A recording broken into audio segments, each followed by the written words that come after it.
Eu peço a palavra ao engenheiro mecânico multidisciplinar José Henrique Penido para fazer as suas reflexões sobre a história da limpeza urbana. A palavra é sua, Penido. Obrigado, Walter. Obrigado pelo convite. É um prazer estar aqui com você e com o Emílio, amigo de muitos anos, em que a gente, até das poucas vantagens, se há alguma dessa pandemia, são a invenção desses encontros virtuais e dessas lives. Certamente eu não encontraria o Emílio esse ano se não fosse essa oportunidade. De modo que matar as saudades assim, mesmo que através do virtual, é sempre uma coisa boa.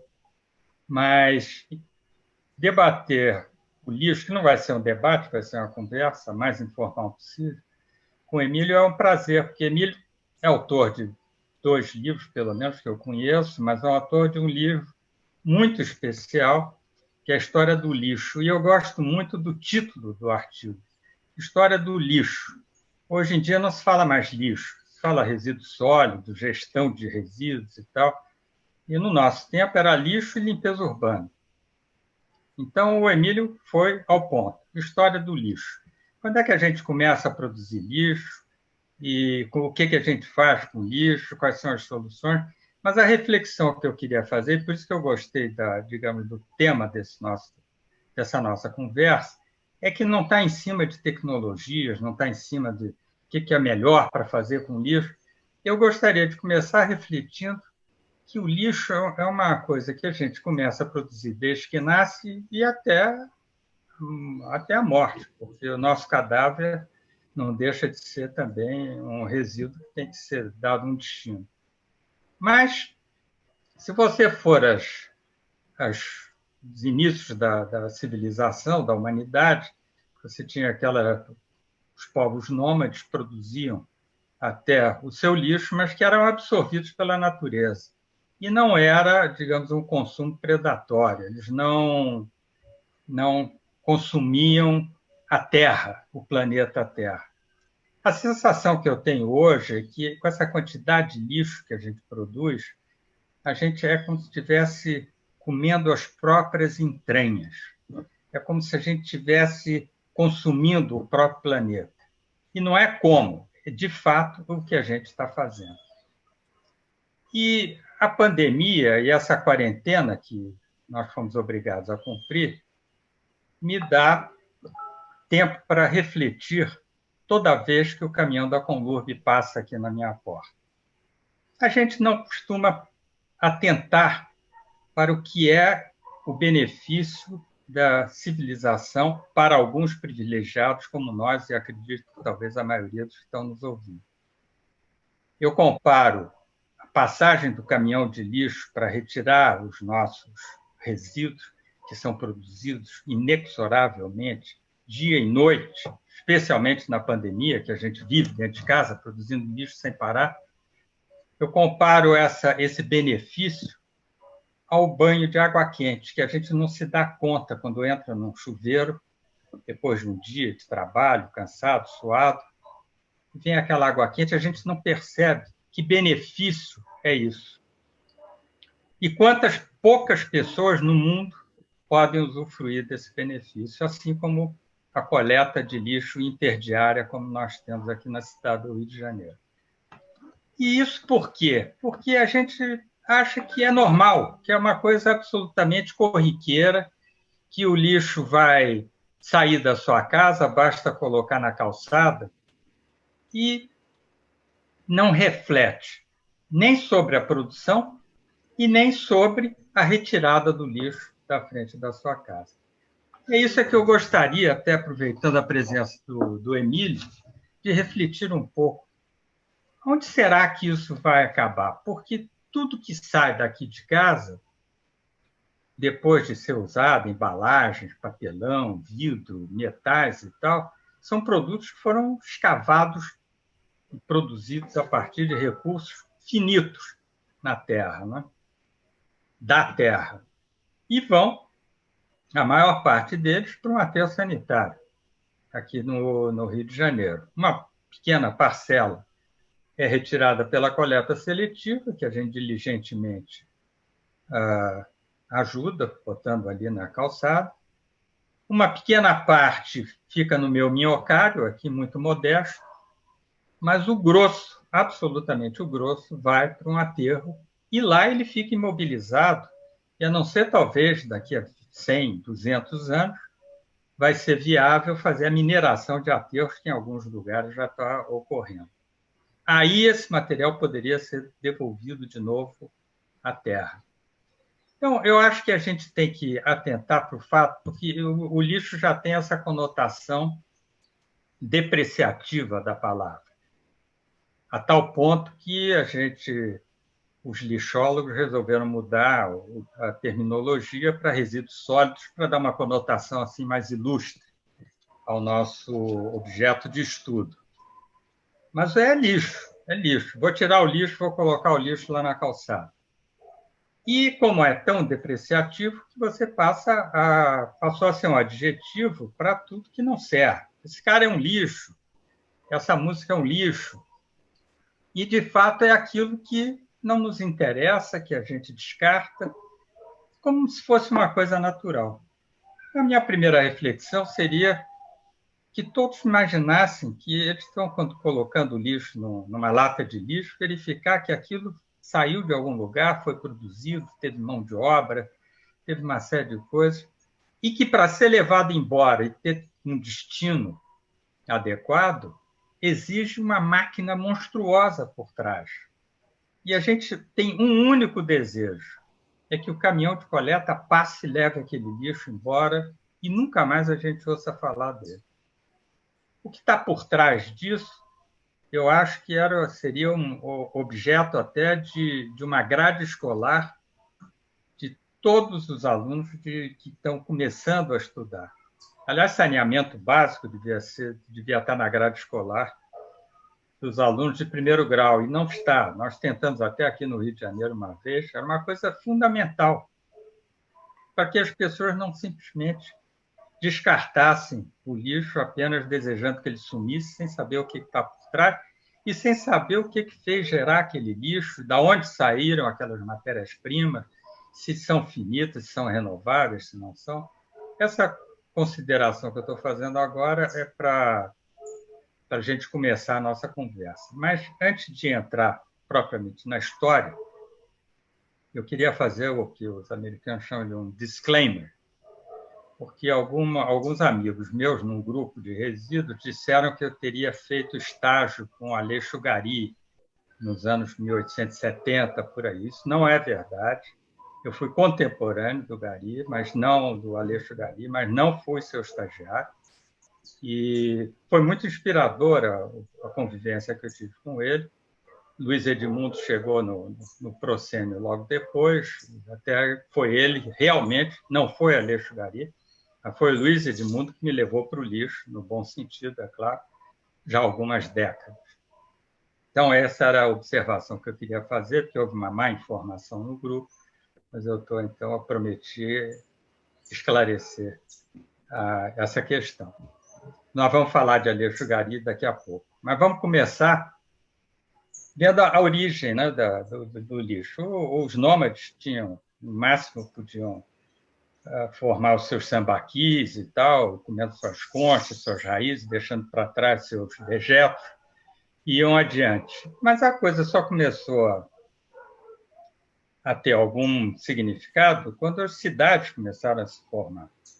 Mas então o problema do lixo começou a ter importância na medida que as cidades foram se formando, Tebas, Ur. Mas esse assunto eu deixo para o meu amigo Emílio, e no livro dele, A História do Lixo, ele fala sobre os sumérios, assírios, gregos, e o Emílio pode discorrer sobre isso melhor. Mas aí, quando as cidades começaram a se formar, começou a haver sedentarismo dos moradores, casas, habitações e produção de lixo, evidentemente, como a gente produz até hoje. E isso foi começando a criar problemas. O lixo é interessante que, se você pegar a Babilônia, por exemplo, 5.000 anos atrás, ela já tinha rede de esgoto. Você vai a Pompeia, está cheio de rede de águas pluviais, esgotamento sanitário.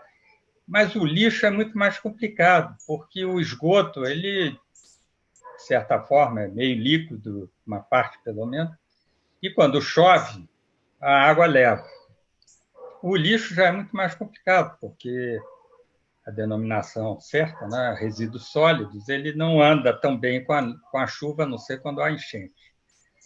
E ele simplesmente era descartado, como é até hoje, infelizmente, em muitas cidades, em muitos lugares do mundo, descartado nas ruas sem maiores cuidados, achando que um dia vai ser levado.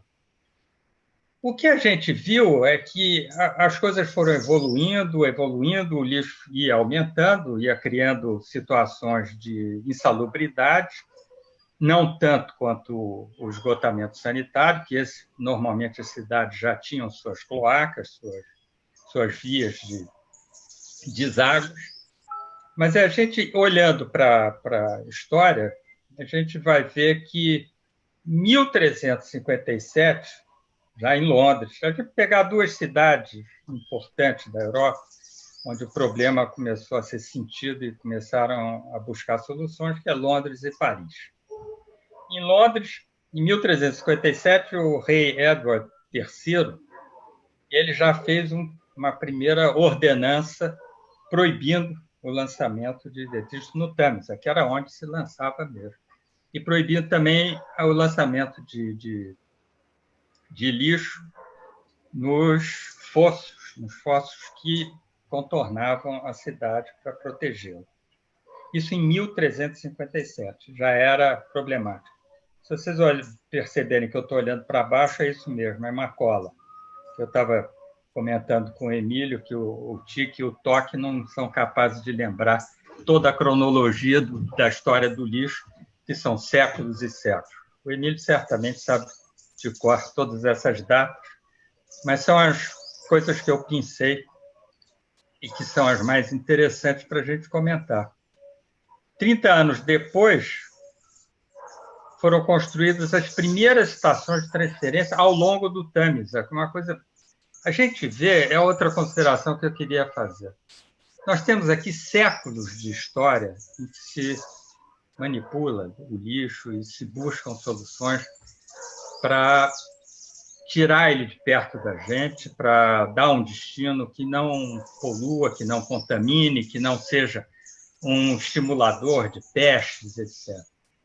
Séculos e séculos.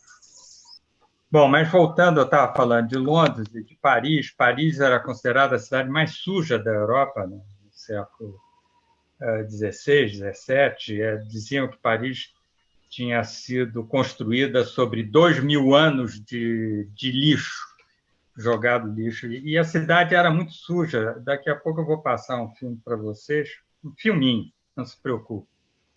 Alguns trechos de um filme que mostra bem como era no início do século XX já, que ainda era uma cidade muito suja.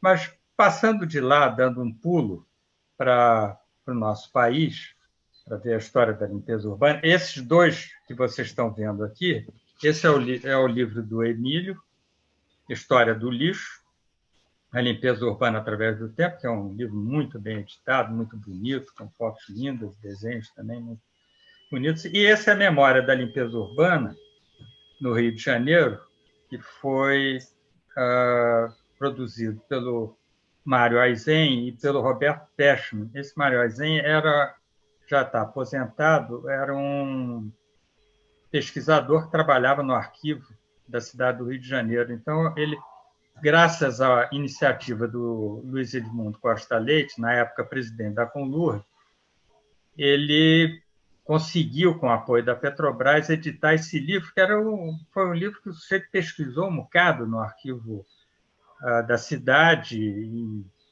Biblioteca Nacional, e conseguiu coligir aqui para o Rio de Janeiro uma série de informações interessantíssimas, das quais eu pincei algumas coisas para a gente continuar a nossa conversa aqui. O Rio de Janeiro, a despeito de ser uma das cidades mais bem aquinhoadas com a natureza no mundo, certamente, talvez a mais, maravilhosa. Ela, no início da sua formação, quando o Mendes Sá chegou aqui, e depois de conseguir vencer os franceses, em 1565, a cidade era terrivelmente... Bom, tinha um pouco mais de 1.000 habitantes, mas o acesso dela pelo mar era tremendo, porque eram lagoas e pântanos, e alguns morrotes, o Morro de São Bento, o Morro da Conceição, o Morro do Castelo. E ele, para evitar essa área pantanosa, ele botou todo mundo para cima do Morro do Castelo. E de lá ele tinha uma visão aterradora da cidade, porque era quase inacessível de tantas lagoas, tantos pântanos e tal. A cidade foi crescendo. E no século XVIII ela já começava a ter problemas de limpeza urbana e de esgoto, porque o Rio de Janeiro, ao contrário das primeiras cidades da civilização, nunca se importou com qualquer tipo de saneamento, como até hoje continuamos com déficits brutais, não um dos maiores do Brasil, entre as grandes cidades. E o esgoto ia para todo canto, era retirado das casas em tonéis, alguns tapados, outros não, levado pelos escravos. E até tem uma curiosidade que, durante o transporte, que os escravos iam levando aqueles tonéis na cabeça, e durante o transporte, se chovesse, os tonéis entornavam, quer dizer, vazavam, transbordavam, e o esgoto corria pela pele dos negros escravos, e eles passaram a ser chamados de tigres, porque ficavam todos manchados. Nós vimos coisa semelhante no Haiti atualmente, que é pior ainda. Mas era assim que era feito. Tinha uma expressão famosa, na Bahia era conhecido, esses tonéis eram vazados dos sobrados, de cima dos sobrados, diretamente nas ruas, e na Bahia se gritava: sai de baixo, ioiô, que lá vem cocô. E aí vazava os tonéis para baixo, quem estivesse embaixo tomava na cabeça, mas diante do grito de alerta, todo mundo sumia e vazava-se o lixo. Aqui era água vai, vazavam-se também os dejetos, e não havia uma separação entre esgoto e lixo. Tudo ia para a rua. E as ruas eram fétidas. Tem algumas, vamos ver se funciona aqui, porque nada funciona quando a gente quer, não, mas... funcionou. Repara aqui a primeira postura municipal do século XIX, data de 1830. E era limpeza, desempachamento das ruas, quer dizer, limpeza das ruas, praças, e providências contra a divagação de loucos e embriagados e animais ferozes que podem incomodar o público. Isso vem próximo ao que o Emílio estava falando, quer dizer, o lixo e loucos e embriagados e animais ferozes eram mais ou menos a mesma coisa. Isso no século XIX. O rio era tão empesteado e tão sujo, e tão com maus odores, miasmas brotando das lagoas, que esse viajante inglês do Lukoff disse que eu achei interessante: a mais imunda associação humana vivendo sob a curva dos céus.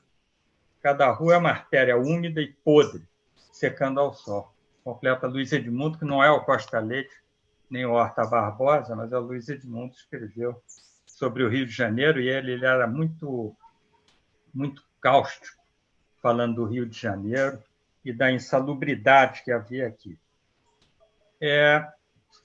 A chegada de Dom João VI, em 1808, foi importante. O Rio de Janeiro, na época, tinha 60 mil habitantes, não era nada. E Dom João VI trouxe, nas caravelas, que veio toda a corte portuguesa, fugindo lá de Napoleão, trouxe 15 mil pessoas. Você imagina, numa cidade de 60 mil habitantes, você enfiar pela goela 15 mil habitantes, eles tinham pichavam nas portas da casa, 2 iniciais, que era para o sujeito cair fora, porque membros da corte iam ocupar. E era assim no Grito. E eles ficaram muito impressionados com a insalubridade da cidade. E aí começaram uma série de providências e de correições, que eram uma espécie de fiscalização que se fazia e se reportava à Câmara ou ao Senado do Império para que tomassem providências. Mas as ruas eram fétidas, eram imundas e não havia um serviço regular nem de limpeza das ruas e muito menos de recolhimento do lixo das casas. E é interessante que havia um serviço de carroceiros. Isso era feito por carroceiros. E que não levavam para o lugar, como antigamente os burros sem rabo faziam aqui, quando você fazia uma pequena obra, você botava no carrinho deles e os transportadores levavam para o primeiro terreno baldio e vazavam. O que me impressiona, vendo a história do Brasil com relação ao lixo, é que muito pouca coisa mudou. Todos os contratos foram tentados pela Câmara contratar empresas, pessoas para realizar o serviço, seja de varrição, seja de coleta, ela esbarrava em corrupção, em subcontratação, em desistência do contrato, em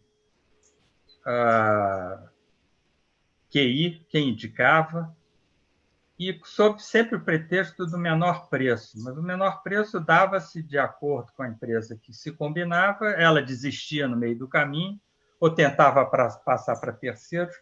Mas é uma história que hoje, até em muitos cantos do Brasil, continua se repetindo.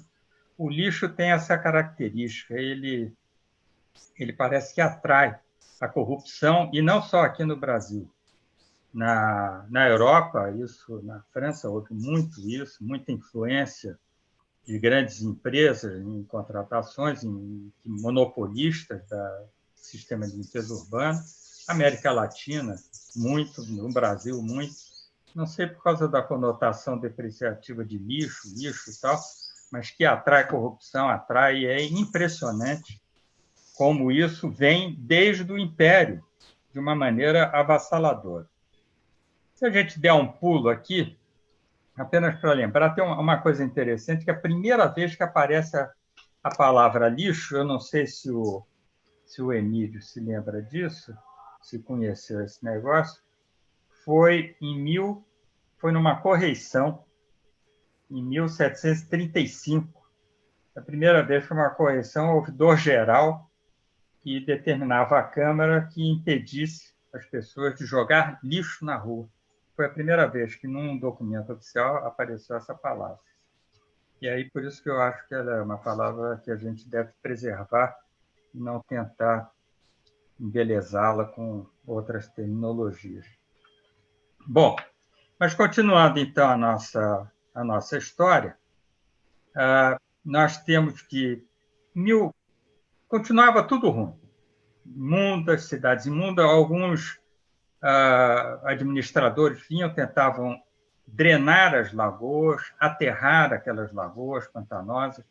Tinha uma famosa Rua da Vala, que era a Rua Uruguaiana, que ia até a Praça Mauá, que era muito mais recuada, evidentemente, e que era o grande valão onde se depositavam todas as imundícies, como bem lembrou o Emílio, que era conhecido, a imundícia era esgoto, era lixo, era tudo. E esse valão era um terror, porque quando a maré enchia, ele transbordava. E o lixo, evidentemente, entrava para dentro das casas. As praias eram lugares de destino final do lixo. Só que o mar vem, leva e volta, igual a homenagem a Iemanjá, leva e volta, leva e volta. E aí ficavam as praias inabitáveis não, sem possibilidade de utilizar, usava-se pouco a praia, mas eram lugares fétidos com animais mortos, era um terror. Vários contratos foram tentados nessa época, mas sempre com muito mal contratados. Preocupava-se muito com a limpeza e irrigação, que se chamava das ruas, mas nunca conjuminavam esses contratos com a coleta. Então, o sujeito pegava o contrato da limpeza de rua, depois o cara da casa dele jogava o lixo, não contratava a coleta, jogava o lixo na rua e o sujeito acabava desistindo de tanta dificuldade que tinha. Então, era misturado esgoto e lixo nas valas, nas ruas, era uma coisa extremamente desagradável. A pavimentação começou no metade do século XIX, só com pés de moleque, para a corte poder passear em melhores condições. Mas, em 1864, houve uma mudança importante. Foi constituída pelos ingleses, através de uma licitação lá, que até essa, pelo menos, deu certo, que é a Rio de Janeiro City Improvements Company Limited. Foi uma coisa extraordinária, porque foi contratado pelos ingleses o serviço de coleta de esgoto em toda a cidade. Quer dizer, em toda a cidade, pelo menos no centro, na parte mais importante da cidade, que era uma coisa que poucas cidades no mundo tinham, né? E o Rio de Janeiro foi a primeira do Brasil a ter isso. Isso foi, para o aspecto da limpeza urbana, foi uma coisa positiva, porque separou o esgoto do lixo. Então, você podia tratar o lixo como lixo, e não esgoto misturado, e não como imundície. Ficou uma coisa independente. E aí começaram, continuavam as correções, a fiscalização, as queixas, as reclamações, mas não tanto da população. Por incrível que pareça, eu sei bem como é isso. Trabalhando 40 anos, tendo trabalhado ainda, trabalhando na Conlur há 40 anos, eu sinto que as pessoas se habituam ao lixo na rua. Uma vez nós fizemos um movimento, quando eu estava como presidente, para tentar sensibilizar as pessoas quanto ao lixo na rua. As pessoas pulam em cima do lixo e não se incomodam muito com o lixo, desde que não esteja com maus odores e tal, que não esteja com muito rato em volta. E esse era um problema aqui no Rio de Janeiro desde sempre. Mas no momento que você separou o esgoto, você já não podia culpar o esgoto da sujeira e do aspecto fétido da cidade. Então, começaram uma série de correções, de reclamações e tal. Chegou a um ponto crítico que instaram lá o Senado do Império a contratar um serviço decente. Foi aí que o meu companheiro Aleixo Gari apareceu no pedaço. Era uma pessoa muito competente, era francês, tinha chegado na França em 1850, mais ou menos, e ele era comerciante de produtos químicos, tinha ganho vários prêmios internacionais, inclusive. Ele era uma espécie de alquimista, fazia lá os produtos químicos, era dedicado ao comércio. Mas aí a afinidade que ele tem com nós três, pelo menos aqui, era muito ligada ao lixo, e ele tinha uma fixação com o negócio da limpeza da cidade. E aí, em 1876, ele conseguiu o primeiro contrato dele, um contrato de 10 anos, já até de longo prazo, para limpeza e irrigação da cidade. Não mexia em coleta. E aí foi o grande problema, porque nessa época já se levava o lixo para Sapucaí. Fala, Val. Foi a primeira PPP, Penido? Não chegou a ser uma PPP, digamos que foi uma concessão, mas já era o embrião de uma PPP.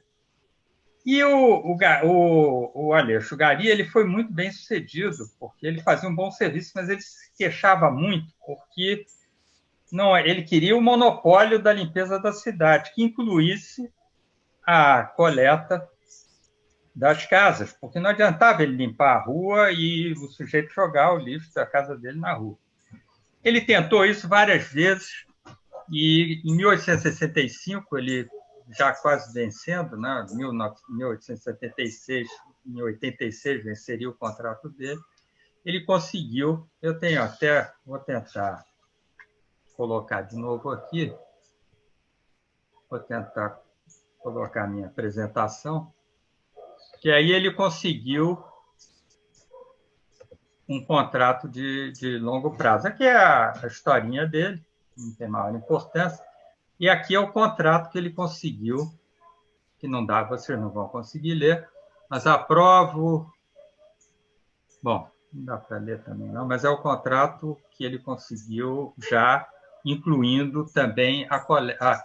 Ele não conseguiu incluir a coleta, mas conseguiu incluir o transporte para a ilha de Sapucaia, como dizia o Emílio aqui, que foi o vazador por mais tempo que nós tivemos aqui no Rio de Janeiro. Como é que ia para Sapucaia? Tinha umas pontes, fazia umas pontes assim ao mar. O lixo era levado ou por carroça ou à mão mesmo. Vazavam nos barcos, chegavam nos barcos, isso os barcos que chegavam até Sapucaia, e nem todos chegavam até Sapucaia, jogava no meio do mar e voltava e dizia que tinha vazado lá. E Sapucaia era um horror, porque havia muitos animais mortos que eles tocavam fogo. E isso lá perto da ilha do Emílio, que ali é Bom Jesus, que, como ele disse, dá para atravessar a val. E esse aterro ia indo. E o Aleixo Gari, que era muito empreendedor, ele propôs um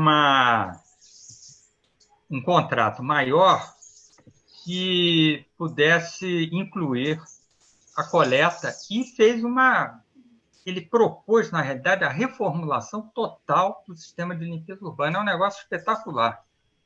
Eu já li essa proposta inteira dele, e ele já previa a taxação das casas. Vocês veem aqui, uma casa-terra de porta e janela, tanto casa-terra, porta e duas, a 3 ditas, tal, e vai até fábricas de qualquer natureza. E aí era 5.000 réis, eu não sei nem que moeda era essa, 5 contos de réis. E isso daqui foi uma coisa já, você vê, Walter, que ele tinha uma concessão, mas aqui já era PPP mesmo, porque ele já previa a cobrança direto do usuário. Coisa que não foi adiante, ele não conseguiu o contrato, essa reformulação, porque as coisas iam muito no apadrinhamento das pessoas da Câmara, etc., e a coisa não prosperou. Isso daqui é para vocês verem como era o Rio de Janeiro. E aqui tem uma história interessante, foi o Luiz Edmundo que me contou. Isso daqui é um slide que eu apresentei numa palestra minha, que era sobre economia circular. Essa economia circular era genial, porque o lixo, que o nosso lixo era basicamente orgânico, era mandado para a estação de transferência para a ilha de Sapucaia, e que acabou anexada à Ilha do Fundão, né, formando a cidade universitária.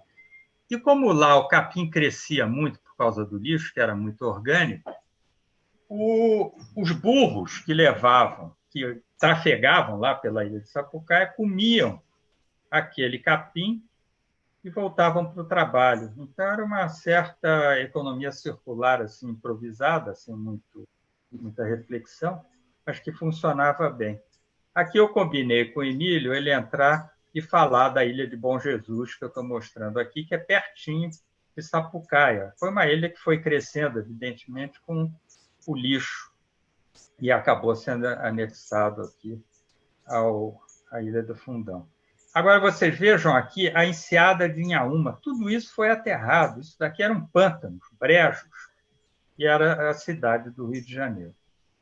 Essa não é uma estação de transferência daquela época, isso já é muito mais moderno, de 1914, mas isso é para mostrar como as coisas evoluem conceitualmente muito pouco no tratamento que a gente dá ao lixo. Isso é uma típica estação de transferência, ou seja, veículos menores que faziam a coleta, que são essas carroças aqui, uma ponte vazava no barco que está aqui embaixo, e esse barco ia para a ilha de Sapucaia.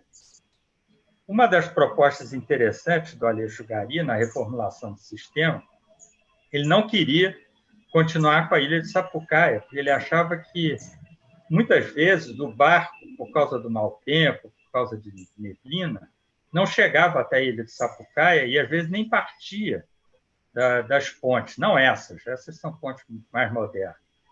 E ele propunha que o lixo fosse levado para valas nas aforas da cidade. E aí sim teria um tratamento bem mais adequado. O Aleixo Gari era um sujeito de visão. Mas isso continuou assim, você viu essa fotografia de 1914, e tinha aqui dá para ver bem como era feita. Era uma coisa absolutamente primitiva, mas que Nova York, até 15 anos atrás, utilizava. Todo o lixo da ilha de Manhattan saía por estações de transferência, por grandes barcaças, e ia para a ilha de Staten Island, onde havia o maior aterro do mundo, que era o aterro Fresh Kills, e que acabou se transformando num santuário, porque todos os mortos da... Está chegando uma entrega aqui. Todos os mortos do 11 de setembro foram para lá, para esse aterro, e aí virou santuário. Mas isso era a forma que se fazia. Aqui já é também uma coisa interessante, que era um transporte sem emissões, né, do bonde. Imagine o trabalho que dava. O bonde, o sujeito descarregava o lixo até onde o trilho chegava. Depois tentavam botar o trilho mais para longe, mas ia ficando por aí mesmo. Aqui é o tal contrato, a prova, a parte do prazo, que excedeu o contrato original, é o contrato do Aleixo Gari. E aqui é o retiro saudoso, que o Emílio também comentou, onde o lixo era jogado no mar, rigorosamente no mar. E a gente vê uma quantidade enorme de catadores. Isso em 1930. A quantidade gigantesca. O caminhão chegava também aqui através de dormentes que se colocavam, estrados, para ele poder chegar o mais perto possível do mar. O que o catador levava, estão aqui os cestos dele, tudo bem, depois o resto ficava no mar mesmo e ia se aterrando o mar. Esse era o bonde que levava os operários da limpeza urbana.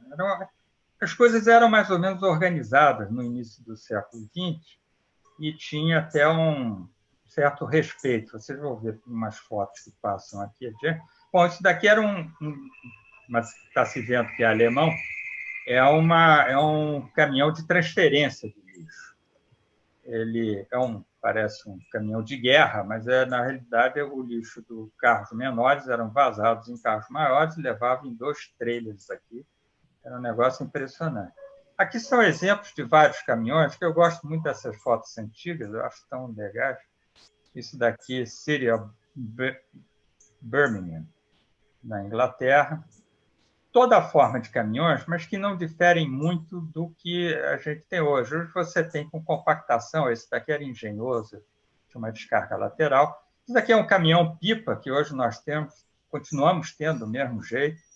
Esse era a tração manual. Aqui uma foto que não é tão antiga, que a gente tinha coleta ainda no centro da cidade.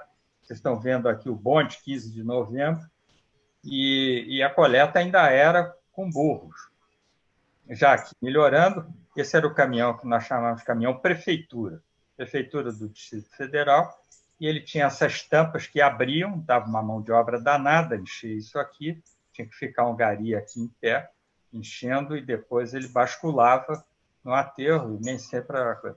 Agora, vejam vocês como sempre se investiu, como a limpeza urbana é uma coisa cara, e como por trás disso tem tanta gente, tantos equipamentos, que a gente não se dá conta, quando simplesmente vem um caminhão aqui e tira o lixo da frente da nossa casa.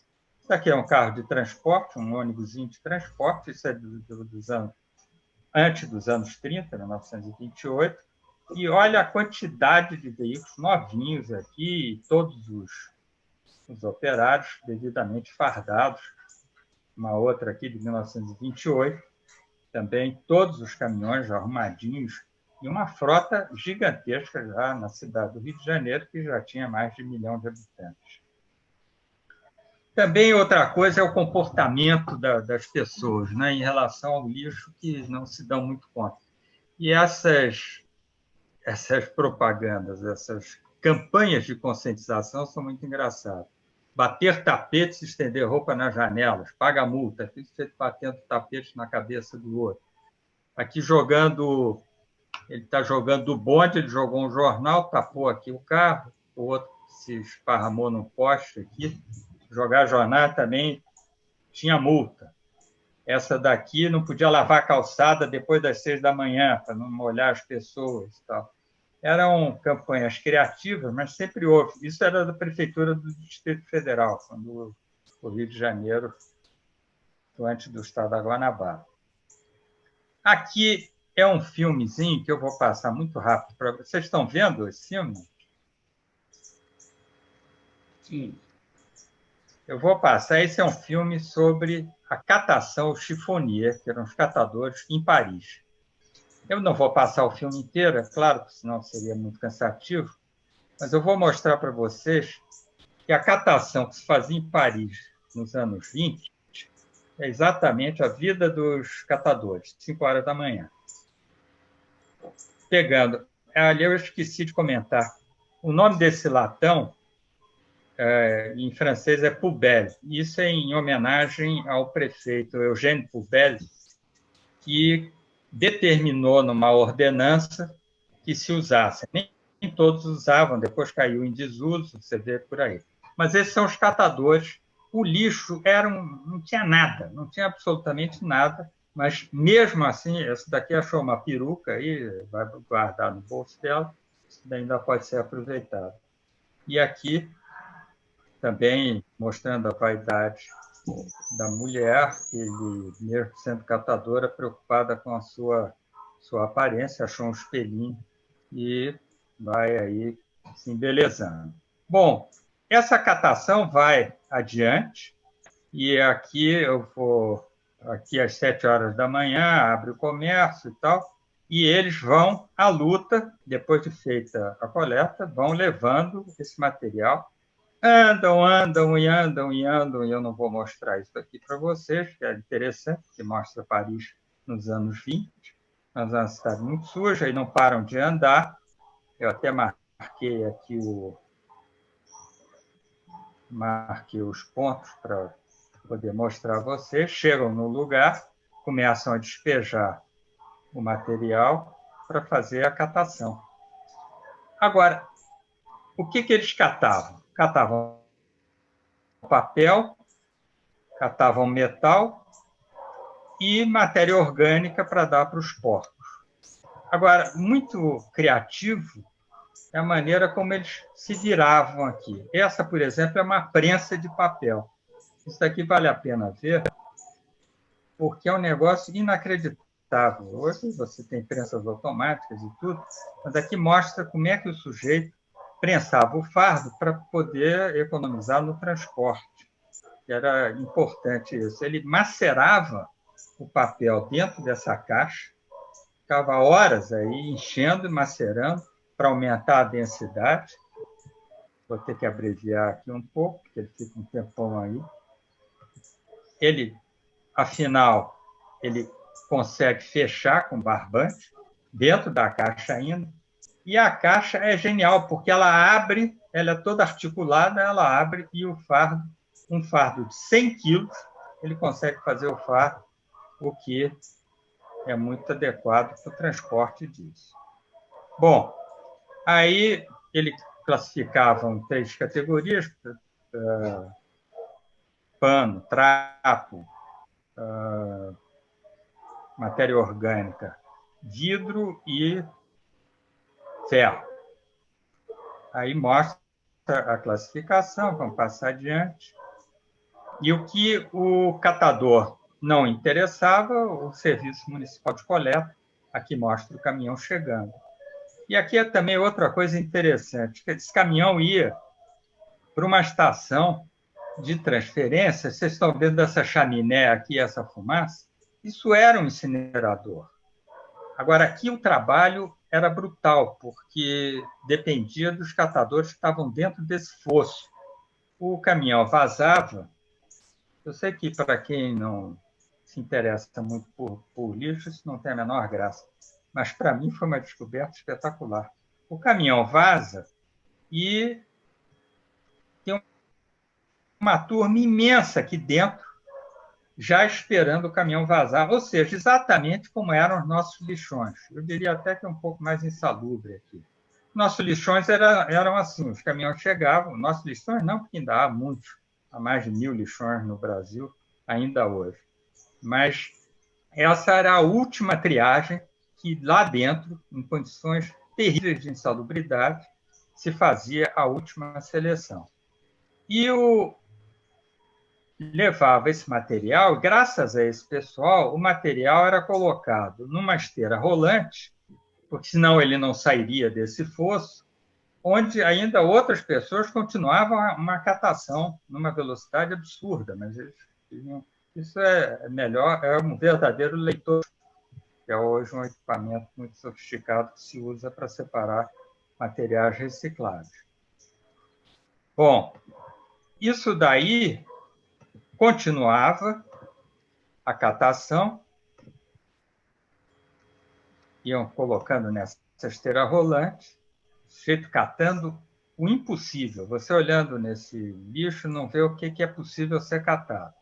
Os caminhões iam vazando e essa esteira rolante ia para onde? Ia alimentar... Ah, não, ainda tinha a catação e a maneira de preparar o metal ferroso, que era uma prensa ali, alguns vasilhames eram amassados para também adensar e simplificar o transporte, ou otimizar o transporte. Olha a quantidade de material que se aproveitava aí. Nada se perde. Bom, o que se perde foi o filme, que eu acabei não... Eu só vou mostrar aqui o final, que vale a pena ver, que esse material que saía daquela estação ia para umas caldeiras gigantescas, queimava, isso em 1920, e as cinzas iam para uma fábrica de tijolos vizinha. Ele está retirando as cinzas do incinerador, ainda fumegantes, está um calor brutal aí, e que iam ser vendidas e iam ser aproveitadas para fazer Agora, o que fazia com esse calor aí? Com esse calor, eles simplesmente geravam vapor e moviam turbinas e dínamos, como se chamava. Isso é que é extraordinário. Isso, há 100 anos atrás, hoje é tido como uma grande inovação. É claro que não havia nenhum controle de efluentes gasosos, nem nada, a insalubridade era absurda, mas é como eu estava comentando, que conceitualmente nós evoluímos pouquíssimo no lixo. Ou seja, a coisa mais moderna hoje que se faz no lixo é a geração de energia através das frações combustíveis. Aqui é a Igreja da Glória, como vocês podem ver, que foi recentemente reformada, e aqui uma varredeira, não diria mecânica, não é uma varredeira Muar, que eu também nunca entendi. Isso daqui faz o papel do espanador que a gente tem em casa. Tira o pó de um lado e passa para o outro, porque como não tem absorção, não funciona. Agora, um outro filmetezinho rápido, só para vocês verem como limpeza urbana está no imaginário de todo mundo. Não sei se todos conhecem o diretor famoso italiano Michelangelo Antonioni. Em 1948, ele fez um filme sobre limpeza urbana, chamava NU. Eu não vou passar esse filme, é muito chato, como todos os filmes de Antonioni, mas é interessante porque ele mostra a vida do gari em Roma, tentando limpar a cidade. Ele é narrado, vocês não ouvem. A gente vê a vassoura do Emílio aí, exatamente a mesma. Eu esqueci de comentar que nas licitações que havia no tempo do Império já se exigia a vassoura com piaçava. E a piaçava realmente é o melhor material para se fazer vassoura. Então, isso daqui é mais uma curiosidade. Eu não vou mostrar esse filme, porque, como eu falei, é muito chato, mas tem uma parte aqui, isso é a refeição dos garis, aqui o gari indo para casa. A parte mais interessante é a catação e a chegada com material catado e com muito material orgânico e que era dado para os porcos. Coisa que foi feita quando eu entrei na Conluve, era uma prática muito usual. Em alguns dos nossos aterros, tinham muitos porcos. Bom, eu passei adiante, tirei os porcos do cenário, porque pode não agradar, mas é para mostrar. Isso daqui é de 1930, em São Paulo, já tinha uma varredeira mecânica, que é coisa que hoje a gente tem nas cidades. Um desfile de caminhões de coleta de lixo, novinhos. Era motivo de desfilar nas ruas. Hoje ainda se faz lançamento desses caminhões também com alguma coisa. E aqui uma curiosidade, que em 1961, aqui era o estado da Guanabara, que é o governador Carlos Lacerda, estava aposentando os burros. Vocês veem que até 1961, quer dizer, para mim é recente, talvez para muitos seja pré-história, mas para mim uma data recente, ainda tínhamos coleta de burro, feita por burro. Esses burros foram aposentados porque eles faziam a coleta em quase toda a cidade, em uma boa parte da cidade, mas continuaram 2 outros burros por muito tempo mais, chamados de Domitila e Dona Beja, que faziam a coleta no Morro de São Carlos, porque eles conseguiam escalar bem lá o morro. E aqui em São Paulo, ele tem o assunto extinção dos serviços de coleta de lixo e tração animal. Isso foi em 1969, portanto, posterior ao Rio de Janeiro. Aprovo a sugestão retro, que é acabar com a tração animal, dessa secretaria autoriza a realização de concorrência pública para a venda dos moares, carroças e demais acessórios. Eles foram vendidos porque já não tinham mais serventia. E ver também, insistindo naquilo que não se criou tanta coisa, isso daí era uma célula Beccari, que é como se fosse um biodigestor, um grande biodigestor, como se fosse, não, um grande digestor, só não se aproveitava o gás dele, mas uma construção enorme, feita para produção de composto orgânico, já também na década de 30, 37, isso daí. Eu não mostrei aqui 2 coisas importantes, que é um incinerador, em 1860, resolveram fazer um incinerador, vários incineradores. Sempre tem aquela história de uma grande solução, de uma tecnologia fantástica que vai revolucionar a limpeza urbana no destino final. E isso já no século XIX, já se convenciam os administradores de construir incineradores que, evidentemente, nunca funcionaram. Foi construído um ali em Manguinhos, eu tinha uma foto até interessante mostrando o castelo lá da Fundação Oswaldo Cruz, mas sumiu essa foto. Mas era interessante porque foi construído um incinerador e depois foi destruído, evidentemente, porque não funcionou. Então, essa história termina em Pereira Passos, que assumiu a prefeitura em 1902 e que começou a revolucionar a cidade, abrindo ruas, derrubando bairros, gentrificando metade da cidade, expulsando os pobres do centro, foram para a periferia, e melhorando as condições de salubridade. Eu acho que é muito assunto de 1900 para cá, e eu gostaria muito de ter uma outra conversa só sobre o século XX e XXI, que nós já estamos, porque aí tem muitas histórias interessantes, como o aterro do Caju, o aterro de Gramacho, como é que a Conlurb foi diligentemente aterrando a Bahia e cometendo várias inconveniências ambientais. Acho que hoje nós estamos até com uma operação razoável. Então, está na hora da gente encerrar a nossa live. Muito obrigado, querido. Muito obrigado, Emílio. Um abraço a todos. Ficamos por aqui. Até a próxima. Quarta-feira que vem, 14 horas, estamos novamente aqui.